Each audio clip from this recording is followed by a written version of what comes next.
what's everybody? How's it hanging? How's it happening? You guys notice this is Kevin from the Chord Progression Podcast, brought to you by Dark Fusion Systems, the best computers for all your computing, gaming, and whatever the hell you need a custom computer for its needs. You know who uses them? Ryan Kirby from Fit for a King. That's who. Oh yeah, get $100 off your entire build. Use the code CPPPOD as you build it on darkfusionsystems.com. Description of the podcast. Go check it out. Now it's time for a feature presentation. We're bringing Josh from Sugar Spine back to the podcast once again. Talk about his brand new album, Emerald, which just dropped, with features from Bleed From Within to the Grave and Cobble. Alongside, we talk about a fantastic idea for a more social media music connection and just some great stuff about music production, all wrapped up in one episode. So you guys ready for this one? Let's go!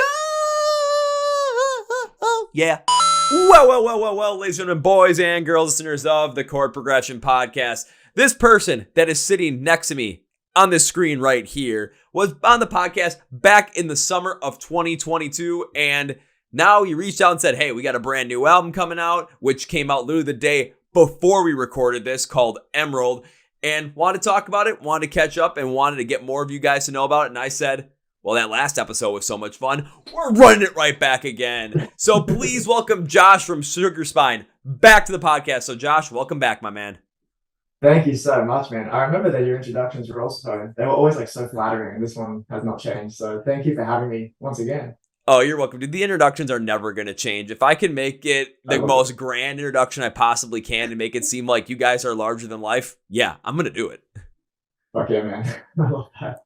So compared to where we were the last time we talked with you, which was, of course, like July, I think, of 2022, to where you are now as we're recording this literally the day after Emerald releases, early November 2023. Dude, what has all happened with the band since then, since this time frame of a year and a half? Because I'm always curious to see what that update is. So just give us the synopsis, give us the update.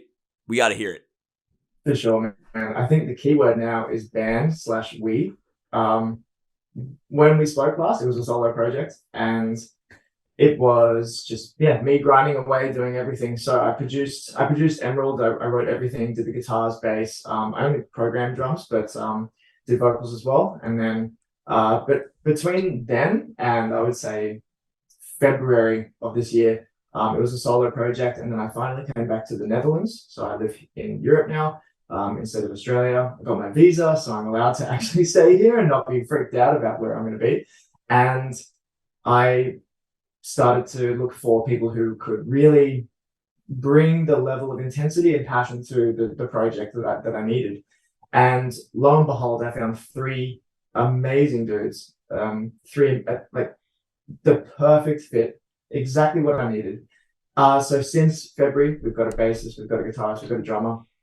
The guitarist is this incredible guitar player, but then he's also just this little tech nerd. So he's doing all the backing track stuff, the IEM stuff. And then we've got the drummer so I should say the name Sitza is the guitarist, Tom is the drummer, and then Kun is the bassist. And they've all got their little strengths and they're all pitching in certain ways. And so not only are they really amazing band members and really amazing, you could call it colleagues if you go into a business style thing, but they're also amazing people who have, we've all connected perfectly. We are all on the same page. We are all the same energy, attitude. So I have hit the lottery. So since we last spoke, as you mentioned, we've dropped an album yesterday called Emerald, 10 tracks. We used the same, engineer, mixer, master as we did for Throat Full of Ash, which is a single that we actually released in November last year. So his name is Sebastian Senden, and we've used him again. And we have just been using that. We've just been using him, and we've been pushing that the past day, obviously very hard, and also the past maybe 4 months, just dropping singles. And now we're playing shows. And next year is just going to be shows. Well, now the fact that you went from me to we when it comes to Sugar Spine, getting the perfect mixture, the perfect 4 ingredients put together for this band to be able to play in a live setting and to be able to work together and grow this overall project that I remember you started out, in quarantine out of sheer boredom. Which was just, again, absolutely incredible to have that happen. I see where something from a terrible point in time where you literally had to sit in a hotel room doing absolutely nothing, then build this bad boy up to where it is today. You finally found that concoction. You found the grouping. You're in a completely different part of the world from Australia, going to the Netherlands, and have this chance to just really grow through this. Now that you have new music out, you have a full album out. You're able to go into 2024. Absolute all gas, no brakes. Whatever happens, happens, and you're ready for it every step of the way. That is a huge key because, live music is still such a powerful thing when it comes to connecting with people, getting people into your music, especially when you're opening for certain bands, like you're opening for room. It doesn't matter if it's like a room of like 100, 200 people, or even if it's a room of 1,000, 2,000, or even a room of like 20. You have an impact on those 20 and that number of people that are in the room right then and there. And now you're able to deliver on that every step of the way to continue to grow the band and get more people into it. That's exactly it, man. And when I started the project, that was my goal. I basically had like 2 goals when I started, which was pretty much get the band to the point where it can kind of like run itself sustainably, where I don't have to keep throwing my own money into it when it comes to merch and stuff. And obviously that's like a long-term goal. That's not happening right now, but that'll happen.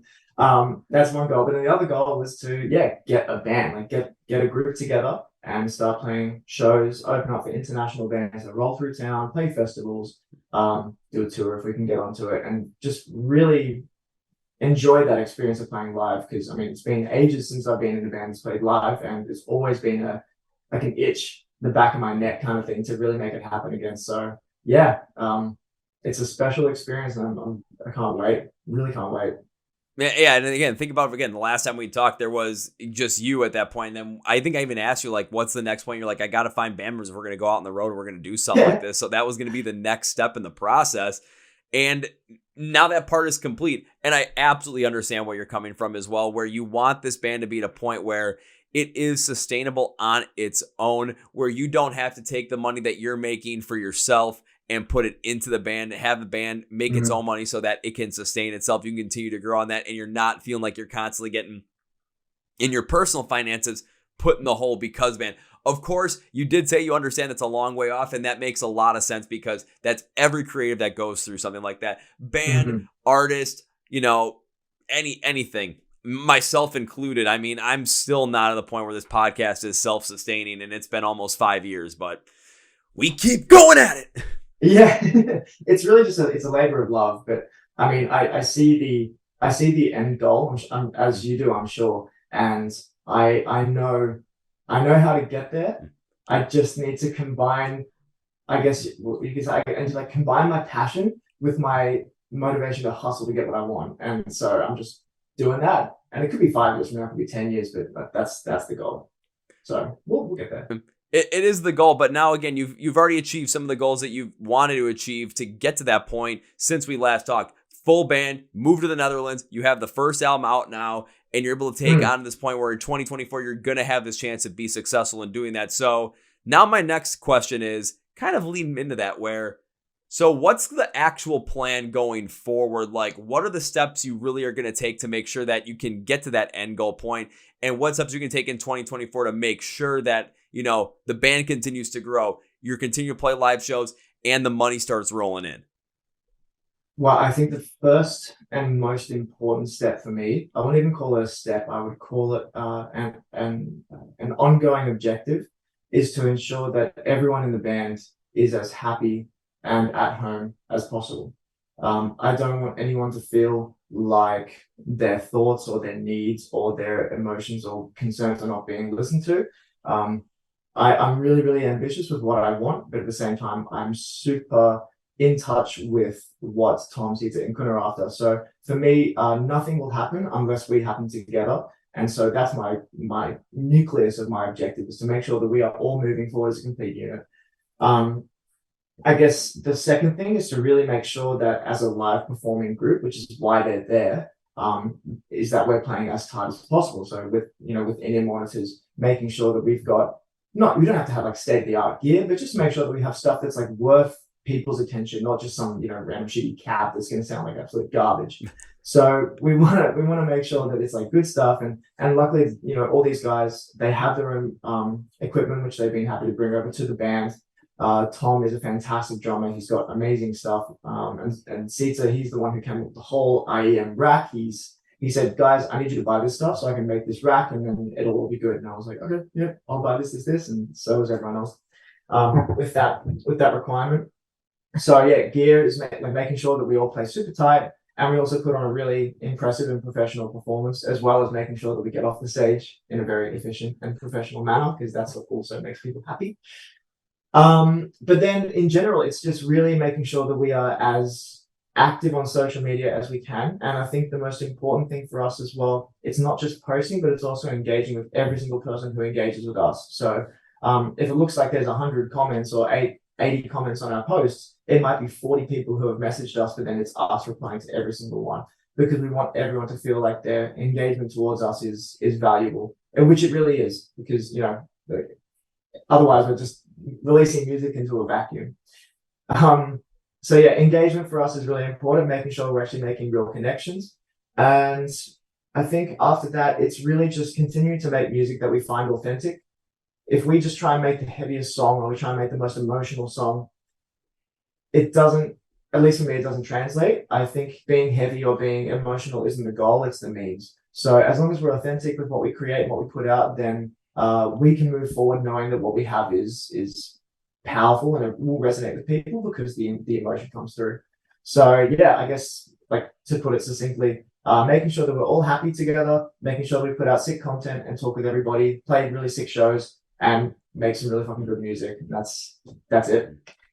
I mean, of course, when it comes down to it, the big thing is the fact that if you guys are together as a band and you have that nucleus built up, you have that trust with each other built up, that's going to be something that's going to take you guys much further down the line when it comes to shows, when it comes to, writing music, when it comes to anything going forward, even potential financial troubles, which every band goes through at some point in time. Yeah. Through the fact that if you have that trust there, people don't feel like they're being taken advantage of. People don't feel like that they're not being heard. But there are two main things that you brought up specifically that I want to touch on. The first one you brought up, though, was, you want to make sure that when you're playing live, that your live show resembles what you want it to resemble. You don't want to go up there, have an idea in your mind, and make sure that it comes out and, not have the proper equipment to do it, not have the, bad backing, not have a bad cab or something like that, because, there's times where if you have that and you're going to play and you want that higher quality, but it's coming through as very rough, very raw, very rigid. Now, don't get me wrong. If you're a punk rock band or a hardcore band and you're trying to get that sound,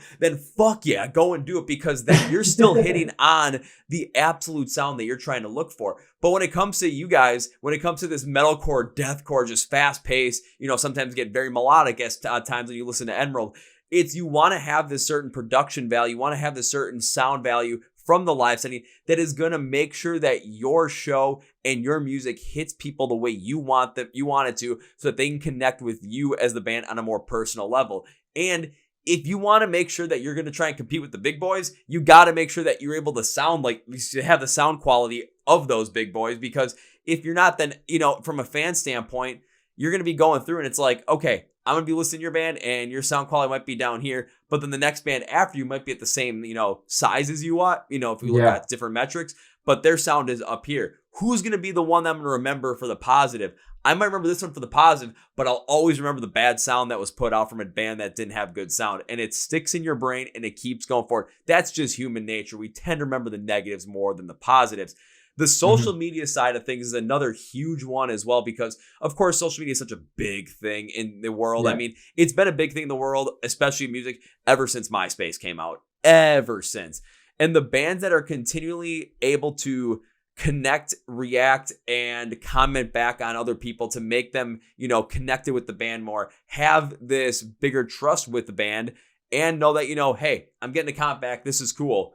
But actually having something of substance there, and not just, hey, thank you, hey, thanks, hey, thank. No. We can see right through that. But if you're going to take time to comment on it, that's a big thing. The issue, though, too, is there for you guys, but this is where the trust comes with the band as well. It's social media. You got to be on like Facebook, Twitter, Instagram, TikTok, YouTube, whatever else is out there. If you're still on like freaking Foursquare or MySpace, or if Vine was still a thing, there are so many different places you could be, and there's so many people that might be commenting on it. You could get exhausted just trying to make content for it, and you don't want to post on this stuff. You don't want to comment on it, and I get it. It's human nature. But the fact that you have 4 guys in the band now total, and you and these other 3 guys can work together on this, so it's not one day someone can take care of it all, but the next day another person takes care of it. You're still hitting 100%. On that and creating that ability to do it and not get burnt out. That's what keeps this machine going. That's what keeps your goals continuing to be goals that you're going to achieve, and not letting them just become dreams that you hope you have happen in sometime in the future. 100%. That's exactly right. So I totally lost my train of thought. It literally, as I was speaking, my just went straight out of my brain.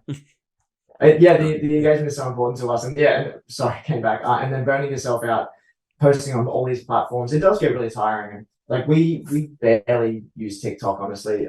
We barely use anything except for Facebook and Instagram. We use a bit of YouTube here and there. We just post up videos and stuff, but we don't do any much or enough, I suppose. And maybe that's a pitfall or a downfall, but I mean, Instagram is kind of where we built up most of our fan base right now. It's also where we like to interact the most with our fans. It feels really weird saying fan, but the people that like our music, I suppose. So I mean, I guess as we get busier, especially into next year, then we'll definitely delegate all that kind of stuff and make sure that we are as present as we can be.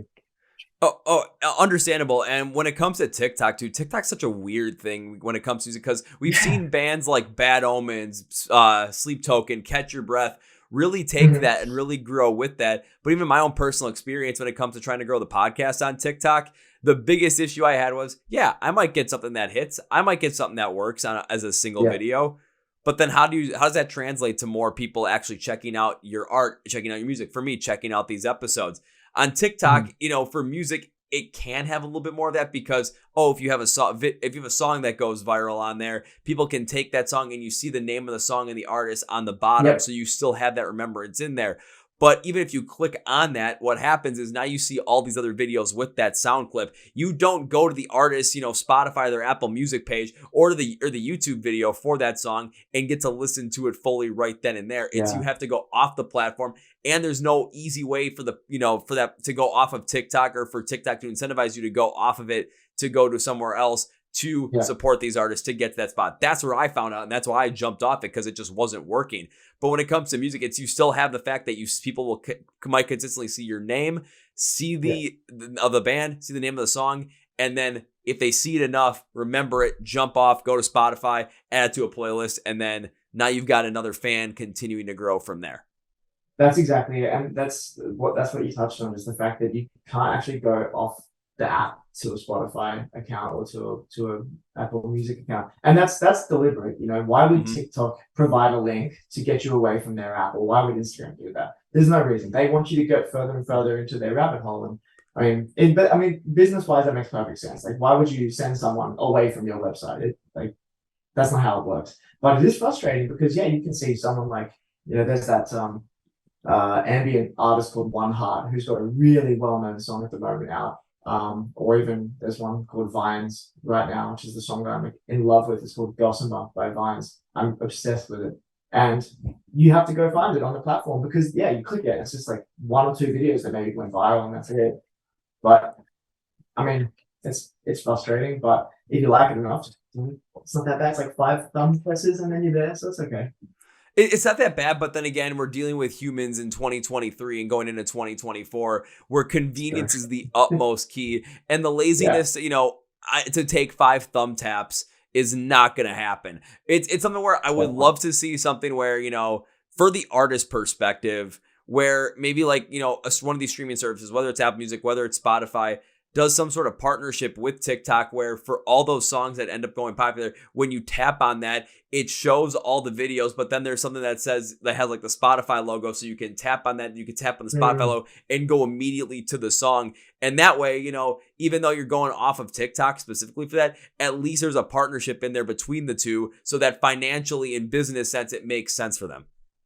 I think it would also bring people to use that app more because they know that they can find music that they like from a reel or from a TikTok or whatever, and then they can go, but I know that like TikTok actually sends you to Spotify. I think that would actually be a selling point of using that app anyway.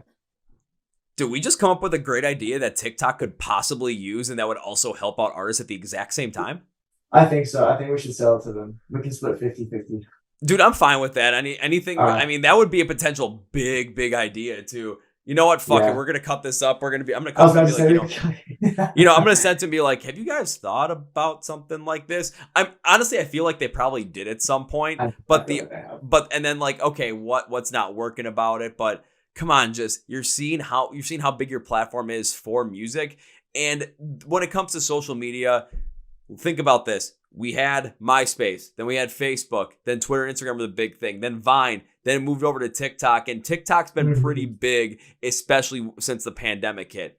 There's going to be something that comes after that's better than that. Wouldn't you want to continue to stay ahead of the game so you continue to stay even more relevant and continue to innovate? That's how you do it. That's exactly it. And you see it here and there. Like they do little things to try and bring people back. Instagram doing threads, for instance, or that whole thing. You mean knock off Twitter? Exactly. Well, it's X now. You gotta be careful. Man. If Elon Musk comes and yells at me for calling it Twitter, I'm just gonna just look and just be like, okay. All right, man. So just give me if you want me to call it X, just give me like an annual income of something. We'll be good. Give me a blue tick for free. Yeah. No, I don't want the blue tick for free. Just give me a like what, $1,000, $100 a day, even. That'd be nice. Yeah, I'll do it. I'll do it for that. Yeah, that's a fair agreement. Actually, I like that. Sign me up for that one as well, please. Yeah, because then, I get to just start focusing on the podcast all day and every day, and then I don't have to worry about it. Also, but tax-free. I got to put that in. Is that yeah. Tax fucking free. Just cash, just like slide across the table. It's going to be easy. Just slide it on right by. Man, I might be able to make more money off of this whole entire thing just simply off of really ridiculous idea business deals. It's so ridiculous that it could work. It is. Let's give it a shot. Let's give it a shot. We're going to cut this out. We're going to send it to Spotify and say, send it to TikTok and be like, hey, we got a really good idea for you guys. Yeah. And I mean, that idea, all of a sudden, what happens if we each get like $2-3 million? Boom, set. We're fine. That's fine. I can buy Quinn a new bass. He really wants a new bass guitar, so I'd be very happy with that. I could quit my job and still focus on this and not have to worry. Yeah. Probably for years, decades even off of that. I mean, you can make that happen.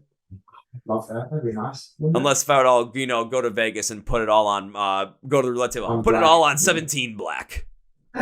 I don't even know if black and 17 are the numbers anymore. This is how bad I am with casinos and gambling. I don't even know because I have never actually played the roulette wheel. I just know that there is a number, a color, and that's it. And it's either red or black. Not as bad as me, I've got no idea what that stuff is. I'm too scared to gamble. I feel like even if I lose $5, it's like I'm so hurt by it, so I just stay away from it. Yeah, when you can spend that $5 on better things like helping your bassist get a new bass guitar. Yeah, or like an overpriced coffee. Like I really prefer that over gambling. Yeah, because at least you're getting something of value in return instead of just, we're going to take that from you. Yeah, exactly, man. Exactly. But of course, the main key that we have you here for is the fact that Emerald, your brand new album, came out the day before we recorded this. So, dude, when it came to this album, you said that, if I remember from when you were doing this stuff originally, when it was just all you were producing this on your own, you were taking care of it on your own. I know you said you had someone help you mix and master, but did you do a lot of the production on this album yourself? Yeah, I produced everything, and it was mixing and mastering done by Sebastian. There were a couple of things that he did, such as like certain soundscapes or certain sound effects, like he did like a little bass, like that rumbling bass kind of layout at the start of the antlers and a bunch of other things like that. But the textures for Pseudo Panther and Hisashi and all those things, it's all me. I produced all of that stuff. And I just cleaned it up to the best of my ability. But I left a couple of shitty guitar rings and some weird noises, almost like mistakes, because I didn't want it to feel perfect. And it was kind of like we call it a trademark or something, but I wanted to kind of just be like, yeah, I'm not perfect, and neither is this album in my eyes. So I just wanted to leave like little bits of, it's like leaving a wrapper from a chocolate bar on the ground and being like, wow, I should clean that up, but it's okay. That's my chocolate bar wrapper. It's okay. Oh, I know what you mean. Except taking a look around, even like where I live right now, I'm like, oh, someone sent me a postcard like 2 months ago, and it's sitting on my end table right now, and it's like I could probably do something with that, but it's been there. It's like, you know what? I'm just going to keep it there. Sitting right under some sunglasses I found on the ground at Louder Than Life in Kentucky when I was at the festival. And I got to tell you, I'm keeping those sunglasses for the next festival because they worked like a charm. But specifically on that aspect, when it comes to you doing the production on this, when it came to listening through Emerald, that was one of the high points that I saw throughout the whole entire album, was the production value that was behind it. Because look, man, I've listened to a lot of music this year. I've listened to a lot of it. And I've heard some really, really, really solid sounding stuff. But because of course I listen to a lot of stuff from younger bands, always looking for the next thing, what other great bands can come on the podcast. There's a lot of times where understandably some of these things are not that produced well. Some of these things are not tight. Some of these things have a lot of these different mistakes in them. Maybe they're overproduced to the point where it sounds like everything is muddled together and it just sounds like there is no human quality to it. Or it's produced so roughly where it sounds like you all recorded this, in your basement, just jamming out, and you had one microphone in the center and you hope to God that the drums aren't too big with the echo. But what you were able to do producing on this one, especially having more of this aggressive metalcore, deathcore kind of hybrid, especially on a good number of these tracks, especially the faster, heavier ones, what happened was they still sounded so crisp and clean and heavy that you want them to have. And they still sounded solid to the point where the vocals, especially with how fast that backing could be at times, really stood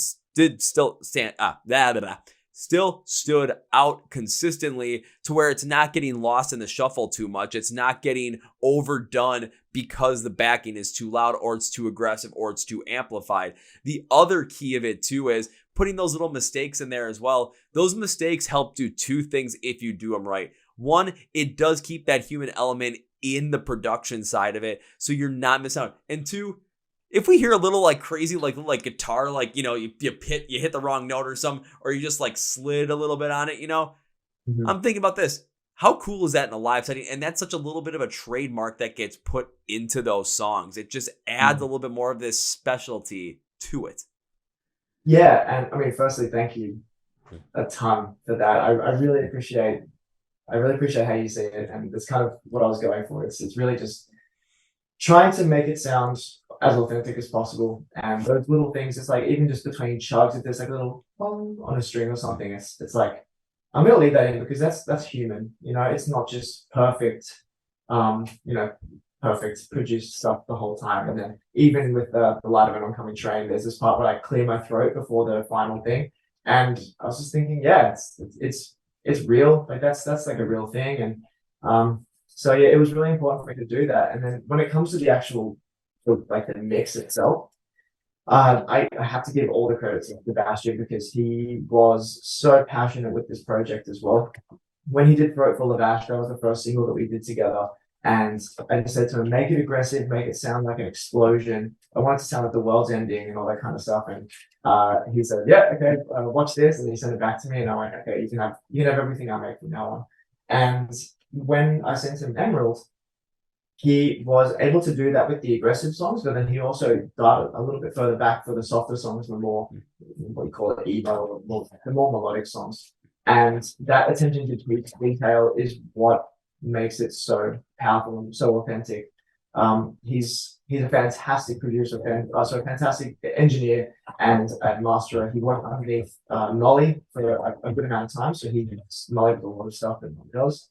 And so that experience and then that attention to detail with a lot of stuff is what I'm super grateful for when I'm working with him. And he treats my album as if it's his own. So it's a really special relationship that we've got. You need to have that with anybody that's working on your music as well, especially from a production side, mixing and mastering, where they're taking it in and they're treating it like it's their own, or they're treating it like, they want to make sure it's going to be the best possible product, not because it's just their job, but because they're connecting with it so deeply, so heavily, and they understand exactly what you're going through with these songs, what you're trying to speak to, and they can connect with them. And that's why producers guys like Joey Sturgis are still consistently great with what they do, because they're able to get inside the heads of the artists they work with, understand where they're coming from, and then take these projects on like they're their own children and just create, alongside you guys, produce alongside you guys, mix and master alongside you guys, so that every bit of it comes through the way that the emotion of your storytelling needs to come through. That's always a big key. And again, man, listening through the whole entire thing of that with Emerald, it came out here. Of course, me specifically loving the faster, heavier, more manic stuff where you can go smashy, have some fun. That's really what I'm picking up on. But even when you went more with the softer, more melodic, more emotional side of things, I'm not going to say emo, because every time I think about that, you guys didn't go, where are you? Yeah. In these. You didn't do when any I of think that. Emo, it's more like Pianos Become the Tea kind of emo. Like really, really kind of like love dispute, sad, emo kind of stuff. And tonight would be the night that I would fall for you. Yeah, exactly. Yeah, they're like, it wasn't anything like that, but it's just the way that you guys were able to just have this massive contrast between the heavier, faster songs and some of those more melodic, drawn back ones. It's something where on an album like this, you might hear one song like that, but there's a couple on here. And when you drop it that far back at times, you want to make sure that the mix, still amplifies the same way that it's going to on the other songs, but have this different feel to it, because you're not going to mix and master a song, that's going super duper more melodic, not super duper, but like more melodic, more progressive. You're not going to do it in the same way as something that's going to have a shit ton of double bass and unclean vocals going rapidly so much where all you want to do is dive headfirst in that pit and hope to God you don't end up with a massive concussion at the end of it. Exactly. And Sebastian is so, he was perfect, but that's not the word I'm thinking. He had so much attention to detail with that stuff. He was really conscious about the moves he was making. So even if it's just dialing back or distortion on custom patience, or increasing the distortion for dogtooth in the breakdown, just really just turning it up like a small, so it's a bit more abrasive. Or I don't know, adding a little bit more reverb, so it's a snare bomb during pseudo panther, like all those little things. He was like, "Can I do this?" And I said, "Yes, you can definitely do that. Thank you." So yeah, he was so in touch with everything, and as a result, it's for me when I heard everything from the back, he was just sending me the songs. He said, "How do you like this next?" And I'm like in the car, it's like laughing because I was like, "Holy shit, is this actually me?" Like he's turned me into like a real band. It's almost feels like imposter syndrome sometimes when I hear it. I'm like, this is so good. Yeah, it's like you're listening to the mix and it's like, my God, this makes it sound like we should be on tour with Wage War or something like that. Jesus Christ. Yeah, no kidding. But what I love about Sebastian is that his mixes, they sound modern, they sound crisp, but they don't sound super overproduced, or that it's like perfect guitars, but it's like, like big block of distortion guitar, which just sit there perfectly. It feels like this wall of sound, and he has a lot of dynamic as well. He really makes sure that it kind of goes soft and it opens up again, and it's expressive and it's really intimate. So he's really, really conscious about what he's doing. I'm so grateful he really does what's happening. Oh, absolutely be grateful for something like that. And then even when you brought up again the mistakes as well, where you had the point in the one song where you're clearing your throat, it's like, yeah, that's something that people can remember, relate to. Think about, I brought up Wage War, I'm going to do it again. Think about their song The River right before they go into the big blab that's like 40 seconds in. Yeah, Bo's clearing his throat, goes like, and it's just, okay, that's exactly the part of the song I remember more than anything else. A piece that might have been like, sound like a mistake at first, but you kept it in there going into this big, massive bleh. And that's something that, you watch different videos, the best blehs of all time, or the TikTokers that make that kind of stuff. What are the best blehs of all time? Okay, Sam Carter and Architects are going to be in there at some point in time. The River is going to be in there by Wage War. Chris Motionless is going to have a bleh in there somewhere. Still, one of my favorites is Woe Is Me with I Told You Once, where they do the bleh. Because it's just, you got to put something like that in there. But it's those little like things that just sound like they're mistakes can be those possible things that just take the song into a new height, because it's a point of remembrance, and where else are you going to find that? That's exactly right. Even think about, even if it's deliberate, like you think about Spike, Darius just throws a bunch of random noises in there, or even just going all the way back to Corey Taylor, just when he was doing these horrible screaming and then coughing and almost like gagging noises on the self-titled album. That's something that influenced me so much. It was just like, just be normal. Like you're screaming, man. Like you're not going to sound perfect. It's like when you cry, you don't have to be beautiful when you cry. You can cry. It's okay. It's the same thing. So you just got to let yourself go when you're doing something like that. Yeah, no one looks like they're like, perfectly primped up and perfect and when they're screaming or crying. I mean, yeah, start crying. You start crying, look at yourself in the mirror. You're going to look and just think, my God, I do not look as I do not look as good as I thought I did. And when you're like doing unclean vocals too live, you're just like, watch, if you ever go see Lorna Shore, watch Will Ramos scream. Just what I was about to say, man. Like, the dude does not look like, the dude looks like he's in pain the whole entire time because just the way his face looks. But yeah, that's how you get you got to do that to get those sounds to come out. It doesn't look pretty, but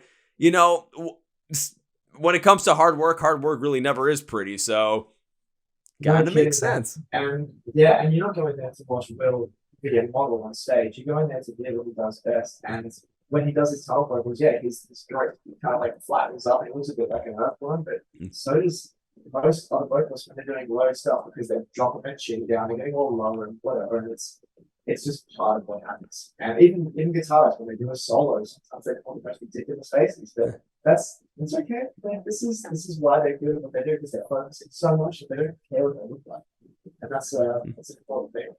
Yeah, you don't care. Like if you're shredding a solo and you're just like, like you're feeling it. You're showing the emotion on stage. Or if you're doing the unclean vocal and you're trying to get really big and they're just going, yeah. Okay, you got to put that on there if you want to make the sound. Because you're not going to go, going, you just can't do it. It doesn't work. You have to put all the muscles that you can into it, that you need to put into it to make it. And if you look like, you look like you got whacked in the back with a baseball bat and you're trying not to show that you're in pain because, you're trying to impress your friends, but you're just like dying on the inside. You're just like, that's it. And some people are just naturally gifted at it too. Like Garrett, silent. I think he looks amazing when he does his vocals. He looks like he's always in control in a good way. Dude, how do you make those noises? Well, look at that clip. Maybe I think it's just like super attractive to it. That's probably why. But it's a talent. It's definitely a talent. Who knows? It's definitely a talent. But also when it comes to the album, when it comes to Emerald, you had a couple of different features on this album from some guys. When I looked, I'm like, that's some heavy shit. How the hell did you get these guys? So let's talk about the features, man. How did these things all come into play? So yeah, the first vocalist is Andreas from Cabal, and he appears on a track called Hisashi. When they released Magno and Terratus, I was obsessed with his voice. I thought he was an absolute monster of a human being. His vocals are so demonic. And when I was listening to it, I just thought, I need him on something. And there was a part in Hisashi which is so aggressive and it's so deathcore and it's so Cabal-esque. It's just gang, gang, gang, gang, gang, gang, gang, gang. And I thought, okay, he's got to do that. So I just messaged him on Instagram and said, hey, man, I love your sound. Your vocals are horrifying. Can I please have you for a song? And he said, yeah. So I sent him the track. I sent him the lyrics and he sent it back to me. Bunch of, doubles, main vocals, everything. So he put a lot of work into it. And that's what you hear now. Just a really well done guest vocal from him. And since then, we've become pretty friendly. When I went to Australia in April earlier this year, they were doing an Australian tour and we ended up meeting in Sydney. I jumped up on stage to the guest vocal part for them. And then they went to Melbourne. I also went to Melbourne coincidentally. So we hung out, we had beers. And that was really cool. Like Aviana and Earth Caller. It was like the weirdest thing. I'm like, what am I doing here? Like, why am I here? So that was really sick. So yeah, we've just been hanging out since then and just chatting and stuff. It's really cool to have them and also to have their support whilst we've been doing our stuff this whole year. Scott Kennedy was a really cool privilege. Really cool privilege. We were able to get in contact with him because Sebastian helped edit their latest album, Shrine, because Nolly produced and mixed and mastered the album. So he was already in a group chat with that band because he was the one who was editing the drums and preparing the workspace for Nolly. And he said, hey, man, do you want me to ask Scott if he wants to jump on a song? I said, yeah, absolutely, please. So he messaged Scott and said, hey, man, I got a guy who's making an album. It's got a really cool song. Do you want to be on it? And Scott said, send me the song. Let me know. He said, send me the song. I'll let you know if I'm keen. And he sent Scott the song. Scott came back and said, yeah, for sure. I'm down.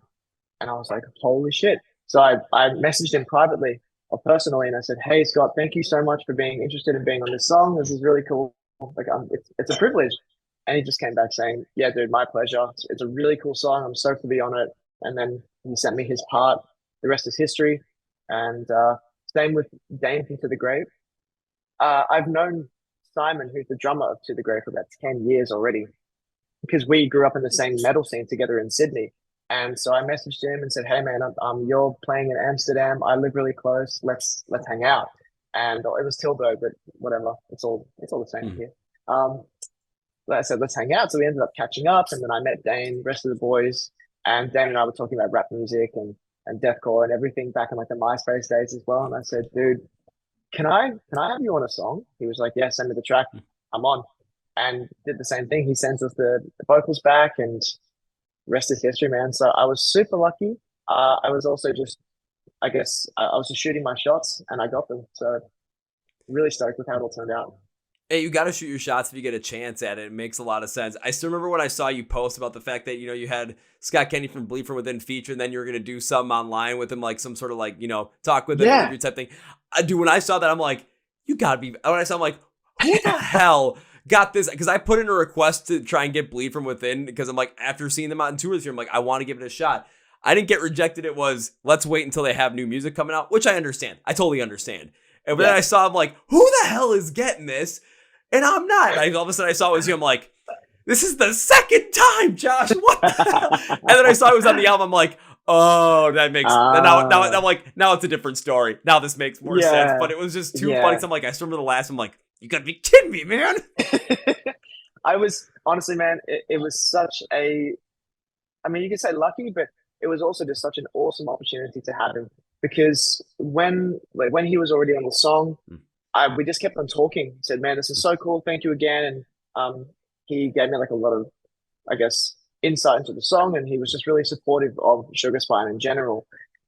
And then there was a festival here in the Netherlands, and they were playing. I said, hey, dude, like, let's catch up and stuff. He said, yeah, sure, I'll put you on the guest list. And I was like, oh, cool, amazing. So we ended up meeting at the festival, and we watched In Flames together, and we had a really cool chat, just in person. We're just watching together and stuff. And then I said, dude, do you think that you might be keen on doing like an Instagram live chat to talk about the song and you guys and us? And he was like, 100%, like, name the date. It's like, oh, actually, what? This is fucking cool.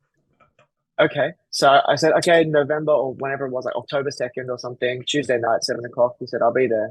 Okay. So we just chatted for an hour on Instagram, just seeing the comments come up. And I was just like, this is fucking outrageous. Like, who am I, man? Like, why? This is cool. So to me, that just says more about him than it does about me, honestly. He's such a class act. He's really a genuine person who he wants to see everybody succeed. And when he's passionate about something, or when he's interested in something, even if it's not even that big, i.e. me, he still puts due attention and, a lot of class time into it. So I was, really, really grateful for everything he's done for me and for Sugar Spine. I mean, not only him, but just all three of the features that you had on this album, just the way they put them together, the song, the way that their vocal features went in there. It was something where it's like, the song really fit with what they're going for, fit with their style as well, compared to what you're doing. So when it came to making that ask and for them to listen to it, it's like, okay, we're already into this stuff. They kind of probably had a feeling exactly what they wanted to go with it, ripped it, ran it, and it came out the way that you probably, never thought it could come out. But my God, did it absolutely work. And again, shooting your shot, taking the opportunities that are there. That's kind of one of the big things, because you never know what might happen. Shoot, even like the day that we're recording this, I had a band reach out to me and they're like, hey, we're playing in your hometown today. You mind coming out to the show, seeing us? I'm like, I completely forgot you guys were playing, but you know what? Yeah, sure. You never know. It's like, what happens if I hang out with them? What happens if I get to hang out with one of the other bands that's there? You never know. You just take the opportunity and run with it. That's literally taking the opportunity and run with it. That's how I got to meet Holy in Absence, because I took a case of beer on the bus to go, thank Caskets for being on the show. And because I'd been talking to them like pretty much most of the night, I get to the bus and all the guys from Holy in Absence are there instead. And they brought me on the bus because I had beer and I knew the secret knock. That's how you get into these places. Yes, and it's the currency. It's the perfect currency. The beer is the currency, but same thing like what you did with Scott Kennedy right there. And you just kept, you kept up that relationship. You just kept it going, and you had an idea for something. You asked about it, and you took a shot. If you would have asked about it, and he said, I'm not really into it, that's fine. You got an answer out of it. But if you never would have asked, the answer would have been no. But you still would have been kicking yourself because you never would have known. If you wouldn't have asked it, would you have said yes? In this case, you're like, let's do an Instagram Live. Boom, you did it. Boom, you saw the comments rolling. You knew it was successful, and it helped get this album and get your band into the minds of more people because of it. That's how you do this shit. That's exactly right, man. And we wanted to do something that was interesting that doesn't really happen a lot. And I thought the Instagram Live thing was a perfect opportunity. It's and like, I'm fully aware that if I bring Scott on, that I will be exposed to his followers. Like I'm not like, oh, it's such a privilege, and then like being like, haha, yeah, but I'm gonna get his followers. It's like I'm totally aware that that's the result. But this is why I wanted to do it, because I thought it was a really authentic way to expose ourselves to someone like, a fan of his, because it's a similar kind of music. It's something that he's also interested in, which is, the song that he was on, as opposed to, I don't know, just liking a bunch of people on Instagram and then messaging them being like, hey, like wear this and this. And that's a cool way to do it. But I just thought this is a little bit different. And it also gives people more chance to learn about him, about why he even jumped on the song in the first place, like how we even came to talk and whatnot. So yeah, and the thing you said about, saying, like, getting a no back, that's the most important thing. It's like the most important thing for me is either getting a yes or a no. And if I get a no, I'm happy because I got a response. That's what I'm happy about. And then even if I get a no, I've still interacted with this person slash company slash agent who now knows my name or knows the band's name. And that's the seed planted for the next time when we might be a better, bigger, more relevant, or more suitable for whatever opportunity I was reaching out to them for or something. So yeah, it's just like picking away at certain things, but it's fun to pick away at shit, man, because you see the progress over time. It's so cool. Yeah, if you pick away at something, it's, you're chipping away at it. You're not going to see necessarily the full progress that you want to see right away, but over time, you're going to see, they say you're digging a hole. You're going to see that hole get bigger. You're going to see it get deeper. And all of a sudden, you're going to look back a year and a half later and be like, holy shit, I dug myself into this hole. Wow. Yeah. Look at all this progress I made. But again, Exactly. or you're building up on something. It's like, you're trying to save money for a car or something, and you save a little bit every single day or every single paycheck. Yeah, it doesn't seem like that much at the beginning, but all of a sudden a year later, you're like, God damn, I can get a better car than I thought I was going to get. It's stuff like that. Yeah. And when you brought up, the Instagram Lives thing, yeah, it's going to help you guys get more exposure for your band. It's understandable. There's a lot of things that happen like that when you're connected with someone that has a larger following than you do. But it's kind of like how you go about it, because if you're like, I just want to get on this because it's going to be a bigger thing. No, it's not good. But if it's like, okay, for you guys, you want to get on this with Scott so you can get people to know more about the band, but also get people to know more about the fact that Scott's going to be on the song, that, you're going to get to hear something from him. This is how it all happened. This is how it all went down. And also, this is your chance to, you potentially put a random comment in there in their Instagram live stream that I might read, because I like to read the stupid shit. And you might get this random question answered like, Scott, what's your favorite kind of toothpaste? Okay, that's random, but it might work. It might, like, that's the chance you take. And it's like, you just have fun with it and you build off it and you make it so that it's the most fun thing that you, as like an Instagram live stream between you and Scott, the most fun thing that you guys are doing at that moment. And everything else is going to follow. That's it. And I think there was one comment which was it was something like, Scott, are you a pineapple guy or a mango guy or something like that? And then with his Scottish accent, he said something like, what? He's like, who the hell asked this kind of questions? It was like, there's such a funny response, and I lost it. But yeah, it's like, call it an icebreaker or something. But yeah, it just gives you the chance to see how they naturally react or how I naturally react, and it's that human connection between you and the viewer. So I love that kind of stuff, and I want to do more of it. I really would like to do one with Andreas and one with Dane. When the time comes, if it's possible.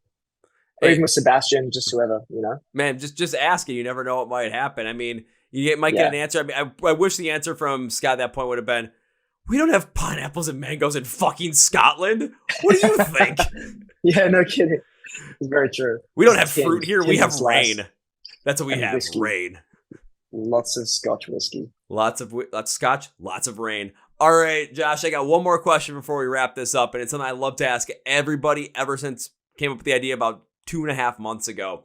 It's a way for us to get to know more about music, more about the stuff that you're into, and just get to know more bands that are out there that you're enjoying. So can you give me three bands that you're checking out that you want to get more people to know about, get more people into, and suggest them to everybody? So give me 3 that you're enjoying right now, man. Let's go. Okay. The Dutch metal scene is incredible.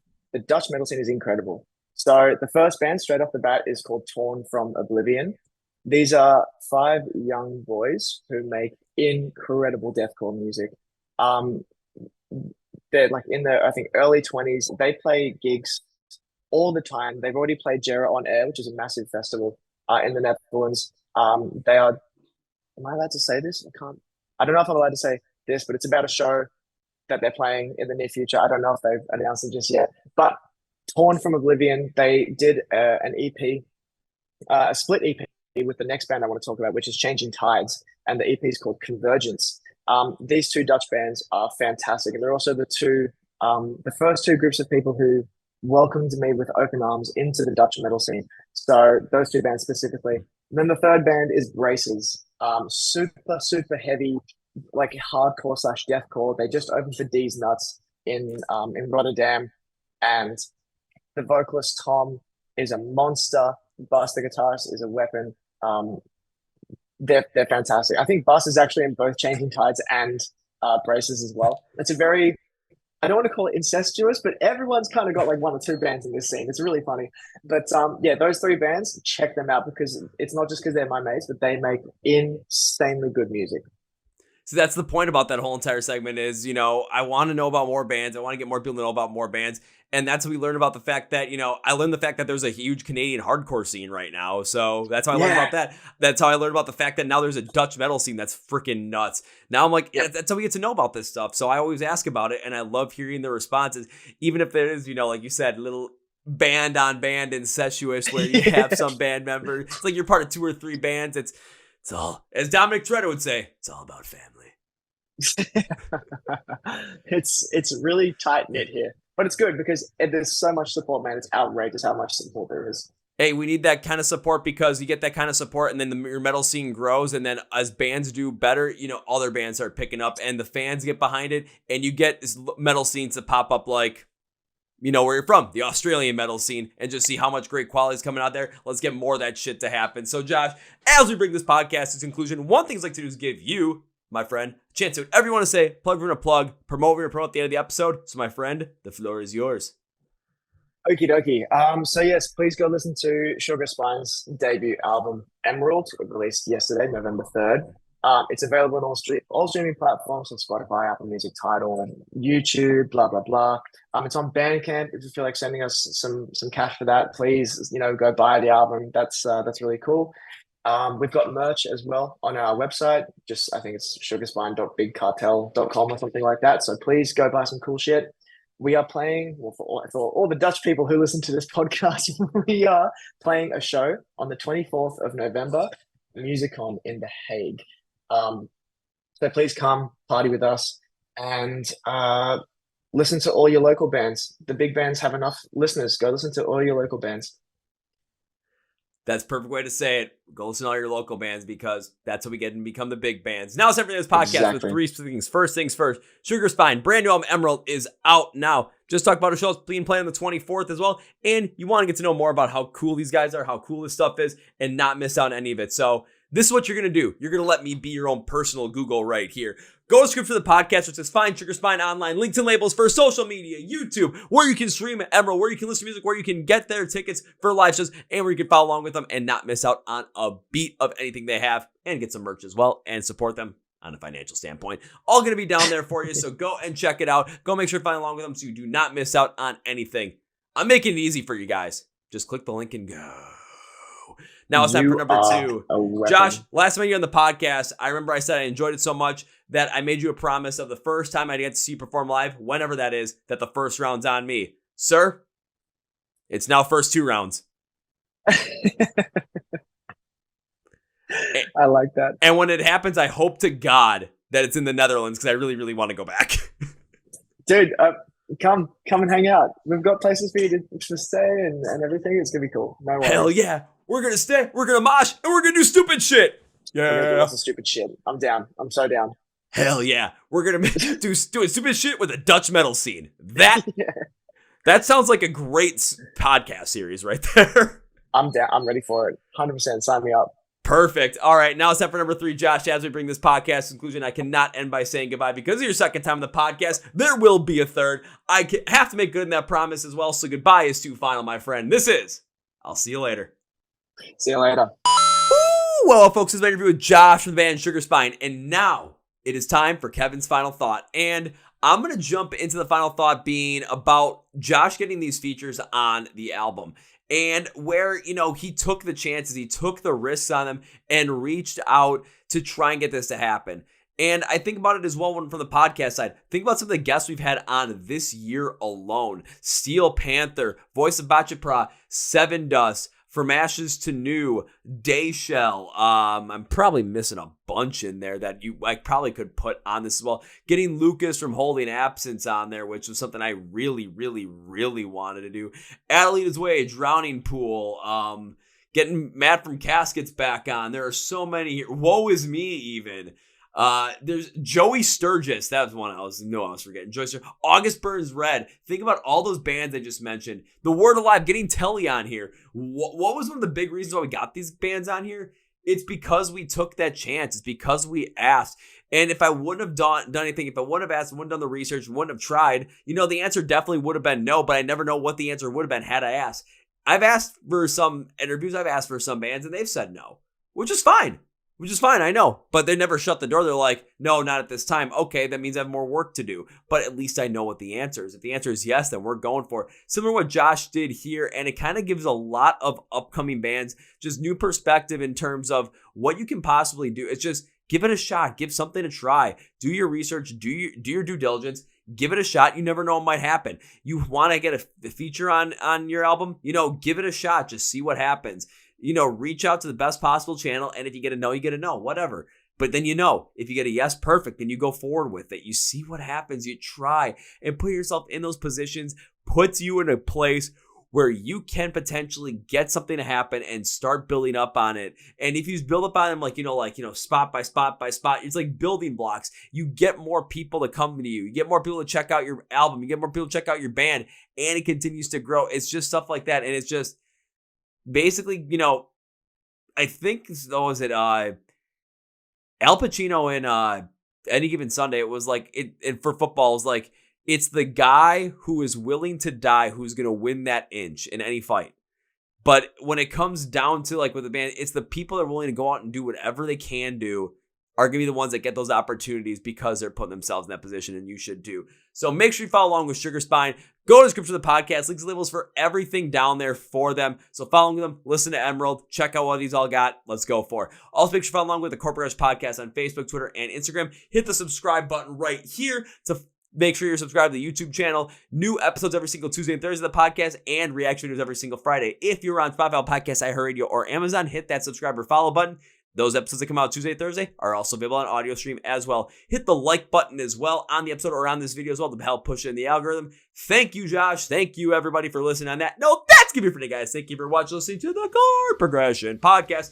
My name is Kevin, and you guys know how I end every single one of them. Healthy and hearty. See ya!